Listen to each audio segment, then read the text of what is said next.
কুমিল্লার দাউদকান্দিতে চাল বোঝাই ট্রাকের চাপায় নিহত হয়েছেন সেই ট্রাকেরই ৭ যাত্রী। আহত হয়েছেন আরও ৬ জন। নিহত এবং আহতরা সবাই কাজের সন্ধানে উত্তরবঙ্গ থেকে কুমিল্লা ও ফেনীর উদ্দেশ্যে যাচ্ছিলেন। বাস ভাড়া বাঁচাতে কম খরচে ট্রাকে চড়ে যাত্রা করেছিলেন তারা। ঢাকা চট্টগ্রাম মহাসড়কের দাউদকান্দির হাসানপুর এলাকায় ঘটেছে এই মর্মান্তিক দুর্ঘটনা।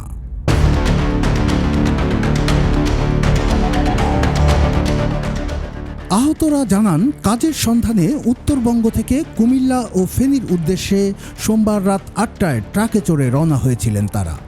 মেঘনা সেতুর টোল প্লাজায় এসে চালকের আসনে বসেন ট্রাকটির হেলপার। এরপর ১৫ কিলোমিটার গিয়েই দুর্ঘটনায় পড়ে ট্রাকটি। গাড়িটা ওই ড্রাইভার হেল্পার দিতে যখনও দিতে তখন এই ঘটনাটা ওই মেঘনাগির রুটে হেল্পার গাড়ি নিয়েছে এই ঘটনা ঘটেছে। বিরামপুর রেলগেট ওখান থেকে ১৩ জন উঠছি, ঘুরে পর্যন্ত আইছি ভাই, কোনো সমস্যা নেই।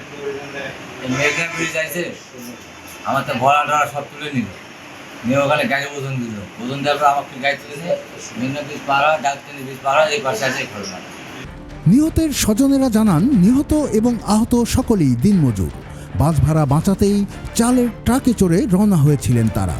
আমার বোনের জামাই যেটা, ও কোনো সময় বাইরে আসে নাই, এবারে হয়তো ওদের সাথে লোকজন নিয়ে আসছে বা আনন্দ সুরে আসছে, হয়তো একসাথে ঘুরবে বা কাজকাম করবে। এই কারণে এতটুকু রাজমিস্ত্রি কাজ করি আমরা ফেনীতে, আজকে 18-20 বছর ধরে কোনোদিন আনতে পারি না, আমাদের সাথে বাইরে আসতে চায় না।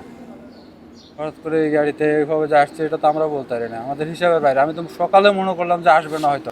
ওরা আসছিল আমার এটা সম্বন্ধে, ওরা আসছিল ধান কাটতে। এবছরে গ্রাম অঞ্চলে কাজকাম কম, এই কারণে হয়তো এলাকাতে আসছে ধান, বাইরে ধান কাটা শুরু হয়েছে, এই কারণে আসছে। ট্রাকে আসছে আপনার মনে করেন গরিব মানুষ বুঝেন না, এখন বাসে আসতে গেলে আপনার মনে 1200-1400 টাকা ভাড়া, আর ট্রাকে হয়তো 200-300-500 টাকার ভিতরে আসতে পারছে, এই কারণে ট্রাকে আসছে। হাইওয়ে থানার পুলিশ বলছে, মেঘনা সেতু পার হয়ে দাউদকান্দির হাসানপুর এলাকায় এসেই ট্রাকটি নিয়ন্ত্রণ হারিয়ে খাদে পড়ে যায়। এতে ট্রাকে থাকা চালের বস্তার নিচে চাপা পড়ে ঘটনাস্থলেই প্রাণ হারান 7 জন। আহতদের বিভিন্ন হাসপাতালে চিকিৎসা দেওয়া হচ্ছে। দাউদকান্দি উপজেলা প্রশাসনের পক্ষ থেকে নিহতদের পরিবার এবং আহতদের আর্থিক সহায়তা দেওয়া হবে বলে জানানো হয়েছে। ট্রাকের মধ্যে 13 জন যাত্রী ছিল, তো তারা ট্রাকের নিচে চাপা পড়ে। আমরা 6 জনকে জীবিত উদ্ধার করতে পেরেছি, আর 7 জন ট্রাক চাপায় ঘটনাস্থলে নিহত হয়। 2-1 জন গুরুতর আছে, কারো হাত ভেঙেছে, পা ভেঙেছে, এরকম আছে, ওনারা চিকিৎসাধীন আছে। আজকে যে অ্যাক্সিডেন্টটা হলো, এটা পণ্যবাহী একটা গাড়ি, প্লাস সেখানে যাত্রীও নিয়েছে। তো পণ্যের ভার প্লাস আবার যাত্রী সব মিলিয়ে আজকের অ্যাক্সিডেন্টটা আসলে এটা মানে কোনোভাবে আমার মনে হয় ঠেকানো যেত না আর কি। আমরা উপজেলা প্রশাসনের পক্ষ থেকে আমরা নিহত পরিবারকে 25,000 টাকা করে আর্থিক সহায়তা দেওয়ার ব্যবস্থা করব, আর হচ্ছে যারা আহত হয়েছেন তাদেরকে 15,000 টাকা করে ইনস্ট্যান্ট একটা সহযোগিতা করার ব্যবস্থা করব। দাউদকান্দি হাইওয়ে ক্রসিং থানায় রাখা নিহতদের মরদেহ আইনি প্রক্রিয়া শেষে স্বজনদের হাতে তুলে দেওয়া হবে। দুর্ঘটনার পর থেকে ট্রাকের চালক ও হেলপার পলাতক রয়েছে।